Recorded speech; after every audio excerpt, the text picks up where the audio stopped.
दोस्तों, मैं तुषार जैन, सीएफओ और रिसर्च हेड जेएसटो मनी गुरु और तुषार ग्लोबल सर्विसेज.com की तरफ से आपका स्वागत करता हूँ। आज 18 मई सन 2023। आज के इस एपिसोड में हम चर्चा करने वाले हैं अमेरिका के डेट सीलिंग के बारे में।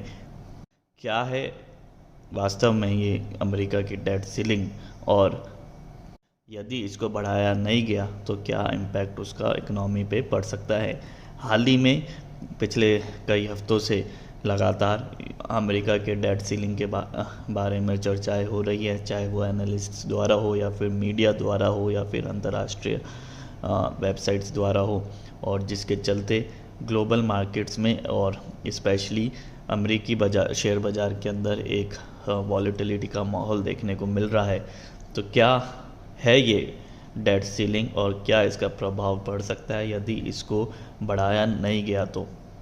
अमेरिका के ट्रेजरी सेक्रेटरी जैनेट येलेन के अनुसार अमेरिका अभी अभूतपूर्व आर्थिक और वित्तीय तूफान से जूझता हुआ नज़र आ रहा है, और येलेन के अनुसार समय बहुत ही तेज़ी से बीतता जा रहा है, और यदि अमेरिकी सरकार ने अपनी डेट के जो लिमिट है वो नहीं बढ़ाई तो वो अपने ऋण और जो अपने बिल्स है उनको पे करने के लिए असमर्थ हो जाएंगे।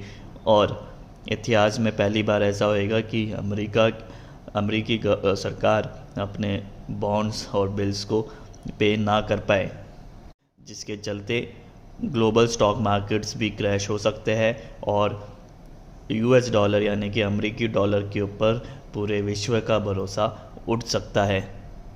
अब आखिर ये डेट सीलिंग है क्या, इसके बारे में हम आपसे चर्चा करेंगे। डेट सीलिंग यानी कि ऋण सीमा उस राशि की सीमा है जिससे अमेरिकी सरकार सामाजिक सुरक्षा यानी कि सोशल सिक्योरिटी, मेडिकेयर और सेना यानी कि डिफेंस जैसी सेवाओं के भुगतान के लिए उधार ले सकती है। हर साल सरकार टैक्स और अन्य तरीक़ों से अपना रेवेन्यू लेती है, जैसे कि कस्टम ड्यूटीज़ और अन्य जो भी टैक्सेस होते हैं उसके द्वारा। लेकिन अंत में आते आते जितना खर्च करती है उससे अधिक, लेकिन अंत में आते आते जितना सरकार कलेक्ट करती है उससे ज़्यादा वो खर्च कर देती है, और यह सरकार को घाटे में छोड़ देता है, जो कि पिछले साल की तुलना में 400 बिलियन से 3 ट्रिलियन डॉलर तक है। दिसंबर 2021 में 31.4 ट्रिलियन डॉलर का डेट लिमिट लगाई गई थी, जो कि अब पूरी होने जा रही है, और उसके बाद में यूएस गवर्नमेंट के पास में रेवेन्यू नहीं रहेगा अपने बिल्स और अपने बॉन्ड्स की पेमेंट करने के लिए। यदि हम पिछले 20 सालों का अभी तक का आंकड़ा देखें, सन 2000 के अंदर ये जो डेट लिमिट थी वो लगभग 5 ट्रिलियन डॉलर थी, जिससे धीरे धीरे बढ़ के ये लगभग 2020 में 20 ट्रिलियन हुई, और 2021 में 20 ट्रिलियन से बढ़कर 16 दिसंबर 2021 को ये 31.4 ट्रिलियन डॉलर हो गई। और यदि हम देखें कि फेडरल गवर्नमेंट के जो स्पेंडिंग है उसमें सबसे ज़्यादा कंट्रीब्यूशन किन कैटेगरीज़ के अंदर है, और यदि हम साल फाइनेंशियल ईयर 2022 का देखें तो सबसे ज़्यादा खर्चा सोशल सिक्योरिटी के ऊपर हुआ, जो कि लगभग 1.22 ट्रिलियन डॉलर रहा।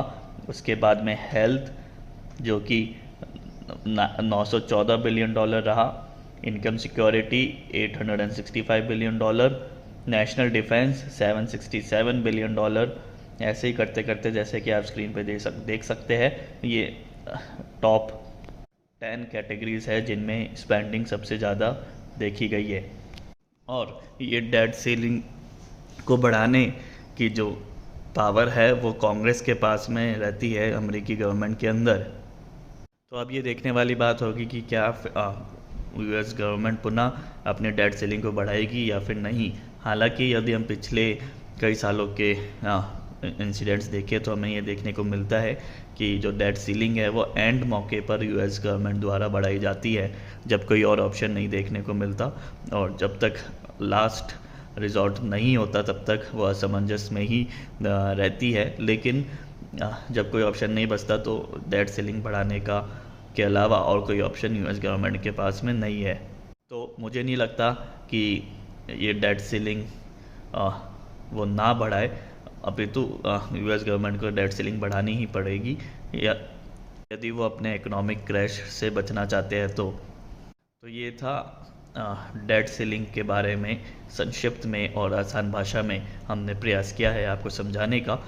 तो उम्मीद है आपको हमारा ये शो अच्छा लगा होगा।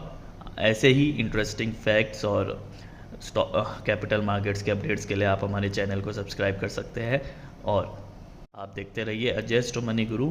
Thank you and good day.